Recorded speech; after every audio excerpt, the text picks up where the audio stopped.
All right, great. So you've worked with internal privacy department of many different tech companies, and what have like my real question is like, what have you seen in your 15-year career in privacy? Like, how best can the CPO and the privacy engineers work together?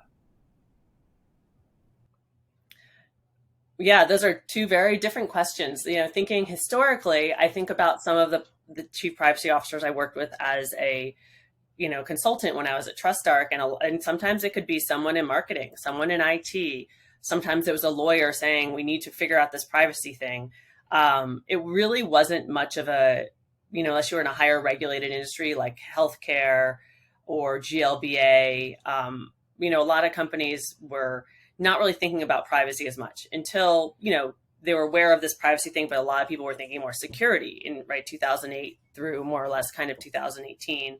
um, where you were seeing the bigger privacy issues, which are still a lot of the big privacy issues we see today, is in the advertising ecosystem. So, Google, Facebook, Yahoo, and that whole ecosystem that was built up through building a profile and monetizing data about an individual through ad targeting.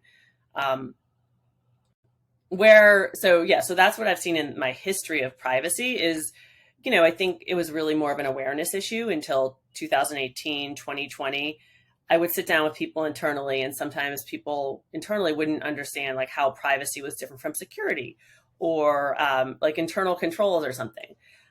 Now, fast forward to 2019, 2020, more people, especially in kind of the tech space that I work in, had to comply with GDPR.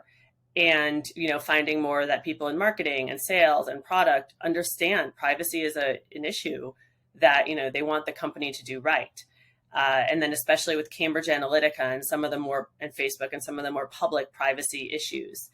So it's been actually great for someone like me because I've been kind of evangelizing the privacy message within organizations and trying to build trust and trying to build champions, because now you are seeing companies hiring a lot more privacy professionals and privacy leaders, and thinking about privacy engineering and really doing privacy right as a fundamental value for their company. um, the second question, go ahead. Yeah, go ahead, go ahead. Okay. um, how best can the CPO and the privacy engineers work together? So this is also an area where we've seen a lot of growth and really thinking about how these two functions can work really well together. The chief privacy officer or the head of a privacy function really is thinking about what's the strategy, what's the high level privacy posture of the organization, how can they obtain resources, how can they be compliant, and everything from kind of understanding and staying up to date with the current regulations, the tools and the technologies, the coming regulations, and having a solid partner in the privacy engineering group that understands privacy as well at a high level, at least, and understands the data and the data flow. I've felt that, working together is always it's a very collaborative, I think that my experience working with many engineers and product managers is they want to understand the problem. They want to figure out what the problem is, understand it, and help solve it. And by working collaboratively together and educating each other in your area of expertise, then that's been a successful way to work together.